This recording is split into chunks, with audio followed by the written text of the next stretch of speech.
Okay, so here we are going to talk about the hip bone, more formally known as the coxal bone. That's, I think, the easiest way. You can get into os coxa or ossa coxa if you're referring to one, but coxal bone is just the grouping, the more formal name for your hip. All right, and so we're going to be talking about 17 structures on this. We're also going to try to figure out some key features that help separate or help distinguish between males and females. We're going to start by looking at a left us part of the coxal bone, all right, left coxal bone. And you know, the reason I know it's left is because this structure right here, this flat end, it's called what would be here is a piece of cartilage called the pubic symphysis that connects the two coxal bones together. And it's also a part of the pubis, which is a bone that's fused to make up part of the coxal bone. But this part, it's just like a belt buckle, it faces anterior.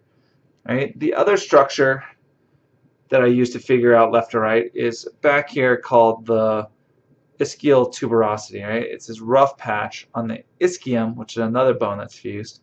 Right? And that's going to face posterior and inferior. So I set those two things up, and I know that this is a left coxal bone.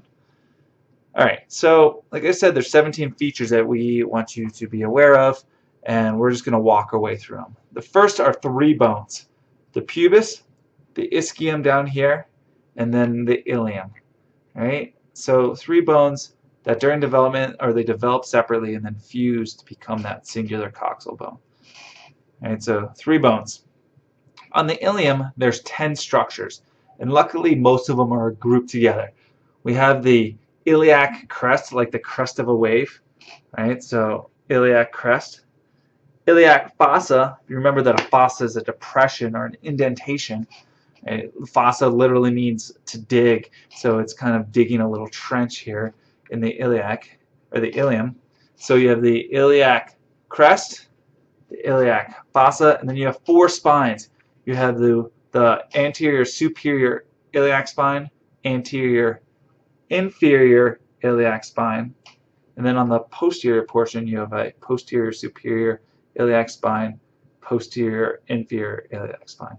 So that's kind of why it's important to figure out left to right, because if you figure out left to right, you know what's anterior, posterior, medial, lateral. All right, so those were six. We have the sacroiliac joint right here.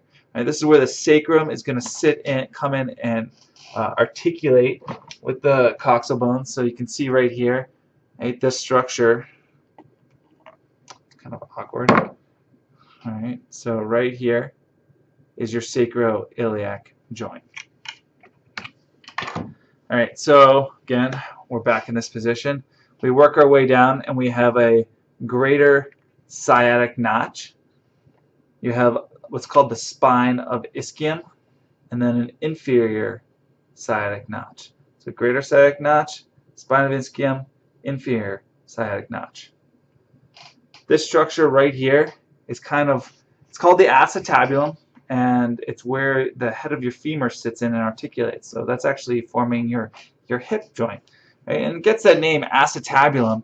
So if you the Romans or the Greeks, whoever came up with that name, thought it looked like this little cup that held acetic acid or vinegar. So it's their little vinegar cup resembled this structure right here, and so it got that same name. They weren't that creative. That's why a lot of things share the same names, but it's kind of cool to think that, okay, acetabulum comes from the vinegar cup. All right, so we've worked our way down. This structure right here is called the obturator foramen. Foramen is just a hole. Obturator has the same root as obtuse, and it gets that name because there's a lot of ligaments and muscles that sit over this, so it's kind of hidden in there. So it's this hidden little hole in your hip. All right, so we have an obturator foramen. Our pubis, or really the pubic symphysis, this little fibrocartilage that's not really shown here, but is considered part of the structures that you need to know. And then the ischial tuberosity, which we've already talked about. And those are all the structures that you need to know on the hip. And so the other thing we mentioned we were going to talk about is trying to figure out a left or right. And there's a couple features that you can use. All right. So here I have a broken male pelvis. Let's try to relocate that. Okay, male and a female.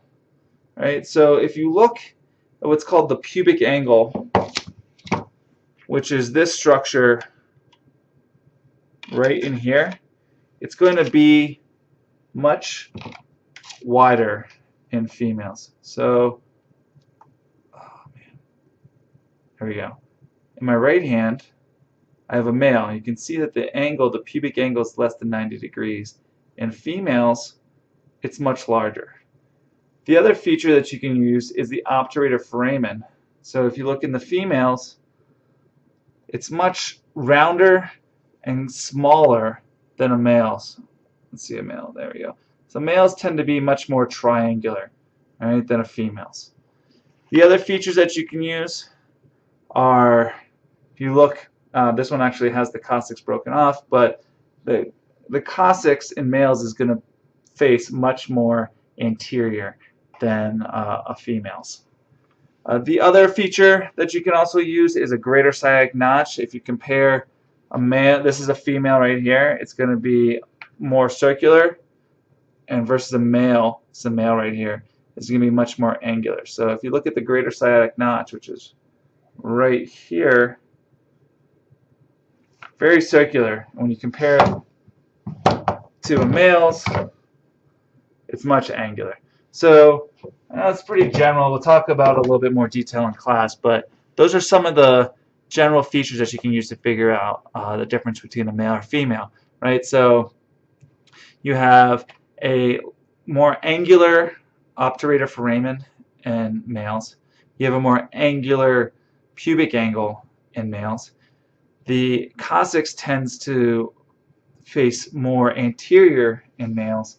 And the other feature that I didn't mention yet is that the flare of the basin. So if you think of the iliac vest basin, which is kind of the fossas and the crest here, and on either side, it's going to be much more angular or up and down in males than females. And so here's a female. You can kind of see how it's very flared out, and that helps support the weight of a child more evenly.